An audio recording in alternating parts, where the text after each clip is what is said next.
আসসালামু আলাইকুম। রাতের শীর্ষ সংবাদে স্বাগত জানাচ্ছি আমি শাহনাজ পারভীন। নির্বাচনের সুনির্দিষ্ট রোডম্যাপ চাইলেন তারেক রহমান। বাংলাদেশ সীমান্তের কাছে নিরাপত্তা বাড়ালো ভারত। জুবাইদা রহমানের জন্য পুলিশি নিরাপত্তা চেয়ে বিএনপির চিঠি। দিনাজপুরে দুই কৃষককে নিয়ে গেল বিএসএফ, দুই ভারতীয়কে আটকে রেখেছে গ্রামবাসী। বন্দরে আওয়ামী লীগের সাবেক সাধারণ সম্পাদক সহ গ্রেফতার দুই। অনুমতি ছাড়া হজ পালন না করতে ধর্ম মন্ত্রণালয়ের অনুরোধ। মালয়েশিয়ায় ভেকুর ধাক্কায় প্রাণ গেল বাংলাদেশির। রাজবাড়ীতে আওয়ামী লীগের 10 নেতাকর্মী গ্রেফতার। পদ্মা নদীতে সেনাবাহিনীর অভিযান, আটক 5। ভারতের সঙ্গে উত্তেজনায় পাকিস্তান নিয়ন্ত্রিত কাশ্মীরে খাদ্য মজুদের নির্দেশ। ভারতে দুঃসহ সময় কাটাচ্ছে কাশ্মীরিরা, হয়রানি, মারধর আর ধরপাকড়। হামলার আশঙ্কায় পাকিস্তান কাশ্মীরে বন্ধ সব মাদ্রাসা। এবং বাংলাদেশে খেলতে আসছে না ভারত। শুনছিলেন শিরোনাম, এবার বিস্তারিত।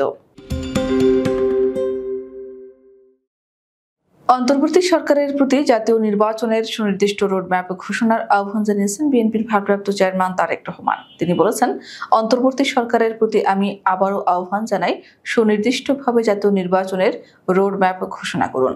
জনগণের ভোটের মাধ্যমে জবাবদিহিতামূলক সংসদ ও সরকার গঠিত হলে দেশের স্বাধীনতা ও সার্বভৌমত্ব সুসংহত থাকবে। রাজনৈতিক দলগুলোকে জনগণের আদালতের মুখোমুখি করার উদ্যোগ গ্রহণ করতে হবে এবং এই উদ্যোগ গ্রহণ করতে হবে অন্তর্বর্তী সরকারের। শুক্রবার জাতীয় প্রেস ক্লাবে এবি পার্টির 5ম প্রতিষ্ঠা বার্ষিকী উপলক্ষে আয়োজিত অনুষ্ঠানে ভার্চুয়ালি যুক্ত হয়ে তিনি এসব কথা বলেন। বাংলাদেশ সীমান্তের কাছে সংবেদনশীল এলাকায় যৌথ টহল শুরু করেছে ভারতের উত্তর পূর্ব সীমান্ত রেলওয়ের সুরক্ষা বাহিনী। ভারতের সরকারি রেলওয়ে পুলিশ এবং সীমান্তরক্ষী বাহিনীর সঙ্গে সমন্বয় করে এই যৌথ টহল দেওয়া হচ্ছে বলে জানিয়েছে সংবাদ মাধ্যম এনডিটিভি। শুক্রবারের ওই প্রতিবেদনে বলা হয়, এমন পদক্ষেপের লক্ষ্য হলো সীমান্ত নিরাপত্তা জোরদার করা এবং বাংলাদেশের সীমান্তবর্তী এলাকায় রেলওয়ে সম্পদ ও যাত্রীদের নিরাপত্তা নিশ্চিত করা। আন্তর্জাতিক সীমান্তের কাছাকাছি রেলপথে নজরদারি বৃদ্ধি এবং যে কোনো অপ্রীতিকর ঘটনা রোধ করার জন্য আরপিএফ, জিআরপি এবং বিএসএফ এর এই যৌথ টহল ব্যবস্থা চালু হয়েছে। 4 মাস পরে আগামী 5 মে লন্ডন থেকে দেশে ফিরবেন বিএনপির চেয়ারপারসন খালেদা জিয়া। তার সঙ্গে প্রায় 17 বছর পর দেশে ফিরছেন দলটির ভারপ্রাপ্ত চেয়ারম্যান তারেক রহমানের স্ত্রী ডাক্তার জুবাইদা রহমান।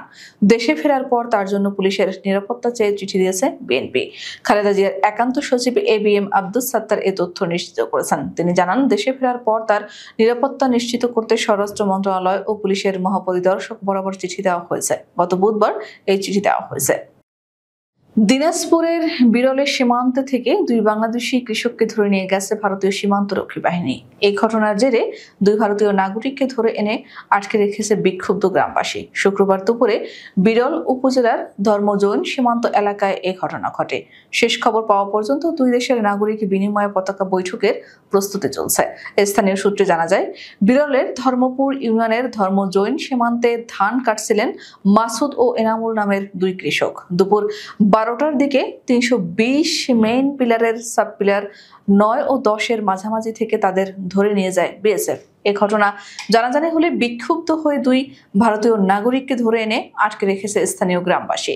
আটক দুই ভারতীয় নাগরিক হলেন অবিনাশ ডুটু ও ফিলিপ সরেন।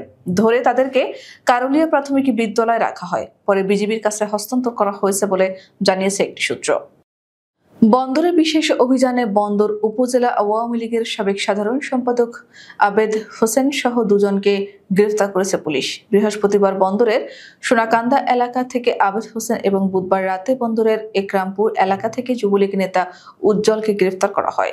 বন্দর থানার ওসি তরিকুল ইসলাম গ্রেফতারের বিষয়টি নিশ্চিত করেছেন।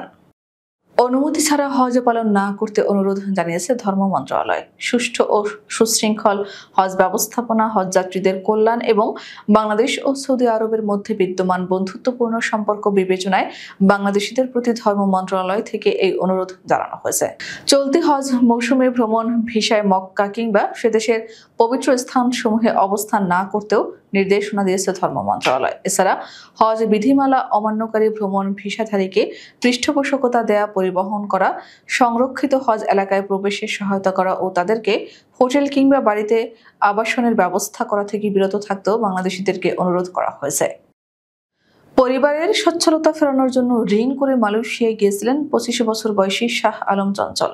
স্বজনেরাও সুখের আশায় বুক বেঁধেছিলেন, কিন্তু একটি দুর্ঘটনা তার জীবনে কাল হয়ে দাঁড়ায়। মালয়েশিয়ায় ভেকুর ধাক্কায় নিহত হয়েছেন এই বাংলাদেশি যুবক। বুধবার সকাল 8:30টার দিকে মালয়েশিয়ায় এই দুর্ঘটনা ঘটে। চঞ্চল রাজশাহীর বাঘা উপজেলার মহিদিপুর গ্রামের রফিকুল ইসলামের ছেলে। মৃত্যুর বিষয়টি নিশ্চিত করেছে তার চাচাতো ভাই ফয়সাল আহমেদ। রাজবাড়ীতে বৈষম্য বিরোধী আন্দোলনে শিক্ষার্থীদের ওপর হামলার ঘটনায় আওয়ামী লীগ ও তার অঙ্গ সংগঠনের 10 নেতাকর্মীকে গ্রেফতার করেছে পুলিশ। গতকাল বৃহস্পতিবার ও বুধবার রাতে তাদেরকে জেলা গোয়েন্দা শাখা পুলিশ অভিযান চালিয়ে গ্রেফতার করে। শুক্রবার রাজবাড়ী আদালতে তাদেরকে সোপর্দ করা হয়েছে। মামলা সূত্রে জানা গেছে, গত 4 আগস্ট রাজবাড়ী সরকারি কলেজ ও ডাক্তার আবুল হোসেন বিশ্ববিদ্যালয় কলেজের শিক্ষার্থীরা সারা দেশের ন্যায় বৈষম্য বিরোধী ছাত্র আন্দোলনের শান্তিপূর্ণ কার্যক্রমে অংশগ্রহণের জন্য রাজবাড়ী TNT এলাকায় জমায়েত হয়। এ সময় চিহ্নিত 44 জন সহ শতাধিক অজ্ঞাতনামা আসামি মারাত্মক আগ্নেয়াস্ত্র ও দেশীয় পিস্তল, রিভলভার, বন্দুক, রামদা, হকিস্টিক, লোহার পাইপ, SS পাইপ, রড দিয়ে আন্দোলনরত শিক্ষার্থীদের উপর আক্রমণ করে। এলোপাথারি লাঠিপেটা, ককটেল নিক্ষেপ ও গুলি বর্ষণ শুরু করে আন্দোলনরত শিক্ষার্থীদের সাধারণ জখম সহ গুরুতর আহত করে। নাটোরের লালপুরে পদ্মা নদীতে অবৈধ বালু উত্তোলন বন্ধে অভিযান চালিয়েছে সেনাবাহিনী। এ সময় বৈধভাবে বালু উত্তোলন ও পরিবহনের সঙ্গে জড়িত থাকার অভিযোগে 5 জনকে আটক করা হয়। এছাড়া বালু উত্তোলনে ব্যবহৃত 3টি ড্রেজার এবং 2টি বালু ভর্তি ট্রলার জব্দ করা হয়। শুক্রবার সকাল থেকে দুপুর পর্যন্ত উপজেলার ঈশ্বরদী ইউনিয়ন সংলগ্ন পদ্মা নদীতে অভিযান চালানো হয়। এ সময় উপজেলা প্রশাসনের কর্মকর্তারা উপস্থিত ছিলেন।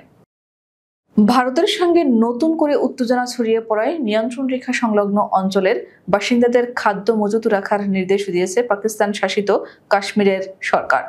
শুক্রবার পাকিস্তান শাসিত কাশ্মীরের প্রধানমন্ত্রী চৌধুরী আনোয়ার উল হক স্থানীয় পরিষদকে জানান, LOC সংলগ্ন 13টি নির্বাচনী এলাকার জন্য 2 মাসের খাদ্য মজুত রাখার নির্দেশ দেওয়া হয়েছে। তিনি জানান, ওই অঞ্চলে খাদ্য, ওষুধ এবং প্রয়োজনীয় অন্যান্য সামগ্রীর সরবরাহ নিশ্চিত করতে আঞ্চলিক সরকার 100 কোটি রুপি জরুরি তহবিল গঠন করেছে। এছাড়া LOC সংলগ্ন এলাকায় সড়ক সচল রাখতে সরকার ও বেসরকারি মালিকানাধীন যন্ত্রপাতি ব্যবহারের উদ্যোগ নেওয়া হয়েছে। ভারত শাসিত কাশ্মীরের বাসিন্দা শাবির আহমেদ দার, তিনি 20 বছরেরও বেশি সময় ধরে উত্তরাখণ্ড রাজ্যের একটি পাহাড়ি শহর মৌসুরিতে পশমিনা শাল বিক্রি করে আসছেন। সেখানে তার গ্রাহকদের কাছে জটিল সূচিকর্ম করা পালক ওজন স্কার্ফ খুবই প্রিয়। তার ক্রেতাদের কাছে শালগুলি বিলাসিতা, তবে দারের কাছে এগুলো বাড়ির রূপক, ইতিহাসের স্তরে ফুলে ওঠা শালগুলি। কিন্তু সম্প্রতি এই কাশ্মীরি পরিচয় তার জন্য অভিশাপ। গত রোববার দার এবং তার আরেকজন বিক্রয়কর্মীকে হিন্দু ডানপন্থী গোষ্ঠীর সদস্যরা প্রকাশ্যে হয়রানি এবং লাঞ্ছিত করে। গত সপ্তাহে কাশ্মীরের একটি জনপ্রিয় পর্যটন স্থানে 26 জন নিহত হওয়ার ঘটনার প্রেক্ষাপটে তাদের উপর এই নির্বিচার আক্রমণ চালানো হয়। ভারত অবশ্য এই হামলার জন্য পাকিস্তানকে দায়ী করেছে, তবে এই অভিযোগ ইসলামাবাদ সরাসরি অস্বীকার করেছে। পেহেলগামে হামলাকে ঘিরে ভারত পাকিস্তানের মধ্যে উত্তেজনা এখন তুঙ্গে। এমন পরিস্থিতিতে ধারণা করা হচ্ছে যে কোনো সময় সামরিক সংঘাতে জড়াতে পারে 2 দেশ। বিশেষ করে হামলার ঘটনায় পাকিস্তানকে দোষারোপ করায় ভারতও সামরিক হামলা চালাতে পারে বলে মনে করছে পাকিস্তান। এমন আশঙ্কায় 10 দিনের জন্য বন্ধ করা হয়েছে পাকিস্তান নিয়ন্ত্রিত কাশ্মীরের সব মাদ্রাসা।